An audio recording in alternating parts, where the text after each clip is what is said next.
de colocar o, a pessoa pela qual a gente tem os cuidados, qual seria o limite, assim, da gente dizer, não estou conseguindo mais cuidar com a medida exata da necessidade e colocar numa clínica de repouso?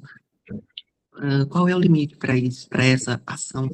Ou se não existe isso? Existe, para tudo existe limite, com certeza. E a gente tem que ser muito sincera com os nossos limites, né? Porque se a gente ultrapassa os limites que o nosso corpo e que a nossa psique aguenta, todo mundo sofre. Você sofre, quem está sendo cuidado sofre. Esse eu dediquei um capítulo inteiro do meu livro exatamente para isso, né? Quando se separar é uma opção, né? Esse é o nome do meu capítulo, e lá eu trago muito sobre isso, né? Algumas questões que permeiam essa decisão de você colocar na ILPI ou não, né? A primeira delas é um pré-conceito do que já foi a instituição de longa permanência, né? Porque a gente tem eu tenho 41 anos, né? E eu já cresci com essa visão e com esse estigma de que a instituição de longa permanência é um abandono, que a pessoa vai para lá e fica maltratada, né? Com esse conceito asilar que a gente tinha antes dessas instituições. E toda a sociedade que culpa muito a família, que institucionaliza a pessoa idosa, né? Porque como essa situação do asilo e desse primeiro momento do asilo era uma coisa muito ruim, muito precária, isso gerou acaba gerando todo um conceito na sociedade que é um lugar muito ruim, que é como se fosse um castigo, é praticamente como se fosse um castigo para a pessoa ir para uma LBI, né? E aí a família é muito ruim porque ela está permitindo que isso aconteça, porque ela está optando por isso. Então, você tem, assim, não você, eu estou dizendo assim, no contexto geral, a gente pega essa primeira questão desse preconceito, depois a gente tem essa questão dessa culpa, que não é uma culpa porque você está fazendo errado, mas a gente sempre pensa, né? Fala, poxa, está aqui comigo, poderia ficar comigo mais tempo, aqui eu tenho, né, tudo. Mas a gente, e nesse capítulo, inclusive, eu falo sobre esses pontos que a gente tem que analisar.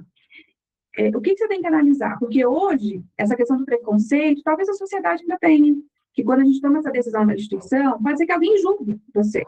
E nada de, assim, não é nada novo nisso. Pode ser que ainda algumas pessoas julguem, porque mas essas pessoas que julgam, primeiro que elas não têm o menor conhecimento do que é hoje uma instituição de longa permanência, né, dos pré-requisitos e da dificuldade que da lista de coisas que eles precisam atender para se manter como instituição de longa permanência. Isso eu estou falando de instituições que são cadastradas, não as instituições clandestinas, obviamente. Então, assim, é uma série de rigorosa de controle de qualidade, né? Então, a pessoa geralmente ela não sabe disso, ela geralmente também não está no contexto de cuidador familiar, então ela não sabe a sobrecarga ou o que você está vivendo, né? Porque é muito fácil uma pessoa de fora vir julgar você, julgar uma coisa que você decidiu, quando ela não está no seu lugar, né? Então, assim, aí a gente fica com esse preconceito, com essa culpa de que eu poderia ficar mais, com medo do julgamento dos outros. Mas se a sua condição física ou psicológica não está mais dando conta dessa relação, né? E eu acho que até a física muito mais, porque é muito demandante, né? Não está mais dando conta, esse é um ponto, né? A gente fala assim, dos pontos que a gente tem que analisar, esse é um ponto. Se o que você pode oferecer de suporte de saúde para a pessoa fica ainda um pouco aquém do que, de repente, ele poderia ter se ele estivesse numa instituição com outros profissionais, mas não porque você gostaria de deixar aqui, mas talvez porque você está realmente no seu limite, é um outro ponto. Então, eu acho que o que tem que ser feito, por isso que eu digo muito sobre analisar cada caso, né? Mas o primeiro passo se você tem dúvidas, né? Talvez procurar alguns lugares que forem possíveis para você e conhecer, porque aí você já quebra a primeira barreira do preconceito, sabe? Porque você vai analisar, você vai ver com seus olhos, né? Geralmente, instituições sérias, elas têm as portas abertas durante o tempo todo, assim, pode ir a qualquer momento, ver, conhecer, enfim. E fazer esse trabalho mental, né?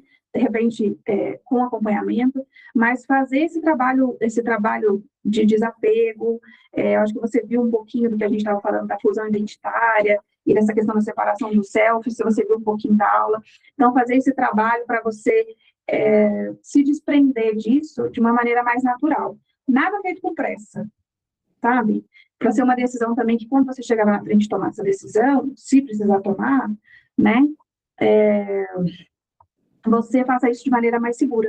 Não é ruim, não. Isso não é ruim, não torna você uma pessoa nem melhor, nem pior, e nem incapaz, sabe? E de maneira nenhuma, assim. Isso não existe. Isso é vamos falar assim, é uma coisa que a sociedade criou, talvez baseada em algumas coisas que já aconteceram, sim, mas que hoje em dia é visto com outros olhos.